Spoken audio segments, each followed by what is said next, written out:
ក្រុងបាវិតប្រទេសកម្ពុជាខណៈដែលក្រុមហ៊ុនផលិតរបស់ចិនបង្កើនការវិនិយោគនៅក្នុងទីក្រុងព្រំដែនកម្ពុជានេះសង្កាត់ទាំងមូលជាច្រើនកំពុងបង្កើនការផ្គត់ផ្គង់អាហារដល់ពួកគេស្របពេលដែលមានសញ្ញាបង្ហាញថារោងចក្រកំពុងរឹតបន្តឹងបណ្ដាញអគ្គិសនីនិងទីផ្សារការងា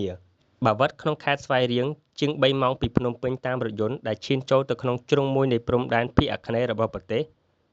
ទីតាំងដែលជាច្រកចូលទៅក្នុងប្រទេសវៀតណាមភាសាវៀតណាមធ្លាប់ប្រើជាទូទៅនៅបាវិតប៉ុន្តែឥឡូវនេះ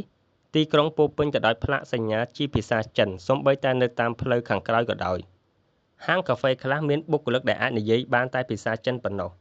ម្ចាស់តូបលក់អាហារម្នាក់បាននិយាយដោយស្នាមញញឹមថាមើលវាជាប្រទេសចិននៅនឹងចិននៅទីនេះចិននៅទីនោះអ្វីគ្រប់យ៉ាងគឺចិននៅជុំវិញនេះការផ្លាស់ប្ដូរផ្សេងទៀតបានធ្វើឲ្យមានការព្រួយបារម្ភជាមួយនឹងការមកដល់នៃកាស៊ីណូដែលផ្ដល់មូលនិធិដោយចិន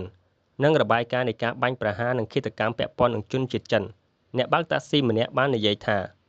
ជនជាតិចិនគឺជាអ្នកវិនិយោគដ៏ល្អប៉ុន្តែខ្ញុំព្រួយបារម្ភអំពីសុវត្ថិភាពនៅក្នុងទីក្រុងតំបន់បាវិតមានលុយចិនហូរចូលឧស្សាហកម្មកាត់ដេរជាចម្បងរបស់ខ្លួនជាយូរមកហើយប៉ុន្តែប្រមាណឆ្នាំចុងក្រោយនេះគេឃើញមានការវិនិយោគធំក្នុងការផលិតផលដែលត្រូវការថាមពលអគ្គិសនីកាន់តែច្រើនដូចជាការផលិតសម្បកកង់ជាដើមក្រុមហ៊ុន Wang Li Tire កាលពីខែមករាបានបើកការដ្ឋានសាងសង់រោងចក្រថ្មីតម្លៃ$500 លាននៅក្រុងបាវិតដែលជារោងចក្រដំបូងរបស់ខ្លួននៅក្រៅប្រទេសចិនដែលក្រុមហ៊ុននិយាយថានៅទីបំផុតនឹងអាចផលិតសម្បកកង់បានច្រើនជាង10លានក្នុងមួយឆ្នាំវាមានទីតាំងនៅជិតរោងចក្រដែលដំណើរការដោយក្រុមហ៊ុនផលិតសម្បកកង់ចិនធំមួយទៀតគឺ Silon Group តំបន់សេដ្ឋកិច្ចពិសេសជាង10ក្នុងចំណោមតំបន់សេដ្ឋកិច្ចពិសេសប្រមាណ30របស់កម្ពុជាត្រូវបានប្រមូលផ្តុំនៅជុំវិញក្រុងបាវិតគម្រោងថ្មីចំនួន3ត្រូវបានអនុម័តនៅទីនោះកាលពីឆ្នាំមុនដែលទាំងអស់ត្រូវបានគេជឿថាពាក់ព័ន្ធនឹងការផ្ដល់មូលនិធិរបស់ចិនដោយផ្អែកលើឈ្មោះគម្រោងតំបន់សេដ្ឋកិច្ចពិសេសផ្ដល់ការបន្ធូរបន្ថយពន្ធនិងអត្ថប្រយោជន៍ផ្សេងៗទៀតដល់ក្រុមហ៊ុនក្នុងស្រុកនិងបរទេស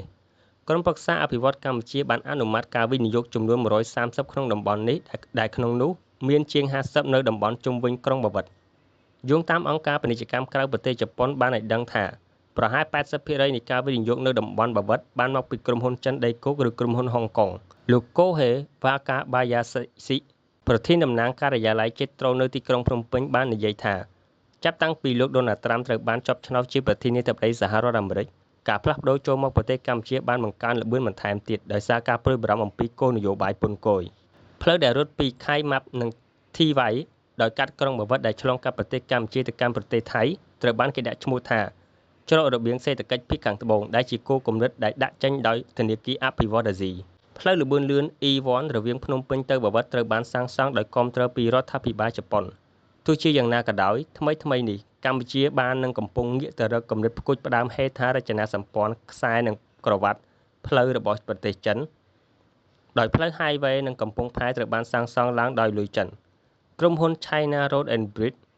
ដែលគ្រប់គ្រងដោយរដ្ឋចិនកំពុងសាងសង់ផ្លូវល្បឿនលឿនថ្មីមួយរវាងភ្នំពេញនិងបាវិតដែលជាច្រករបៀងដូចគ្នាដែលលាតសន្ធឹងដោយផ្លូវ Highway ដែលប្រមូលនិធិដោយជប៉ុននៅកម្ពុជាជាង 90% នៃរោងចក្រកាត់ដេរ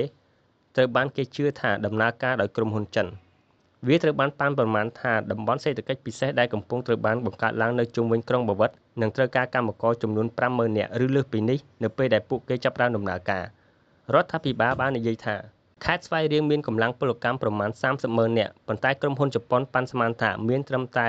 10,000 នាក់ប៉ុណ្ណោះដែលស្ថិតនៅចម្ងាយអាចធ្វើដំណើរពីគ្រប់ក្រុងបាវិតក្រុមហ៊ុនចិនមួយចំនួនត្រូវបានគេរាយការណ៍ថាបានជ្រើសរើសកម្មករមកពីតំបន់ជិតខាងដោយផ្ដល់ប្រាក់ឈ្នួលស្មើនឹង$300ទៅ$350ក្នុងមួយខែដែលលើសពីប្រាក់ឈ្នួលអបបរមារបស់កម្ពុជាដែលមានចំនួន$208កង្វះថាមពលគឺជាកង្វល់មួយទៀតតំបន់សេដ្ឋកិច្ចពិសេសមួយចំនួនបានបាត់បង់ថាមពលកាលពីរដូវក្តៅលើកមុនដែលនាំឲ្យរដ្ឋាភិបាលសាងសង់ស្ថានីយ៍រងថ្មីមួយប៉ុន្តែការដាច់ចរន្តអគ្គិសនីត្រូវបានគេរាយការណ៍ថាបានចាប់ផ្ដើមកើតឡើងម្ដងទៀតនៅអំឡុងខែមីនាដែលត្រូវបានស្ដីបន្ទោសលើការកើនឡើងនៃរោងចក្រដែលទាមទារថាមពលខ្លាំងក៏ដូចជាកាស៊ីណូដែលកំពុងរីកចម្រើននៅតំបន់នេះរដ្ឋបាលលោកត្រាំបានប្រកាសពន្ធ 49% ទៅវិញទៅមកលើការនាំចូលពីប្រទេសកម្ពុជានៅថ្ងៃទី2ខែមេសា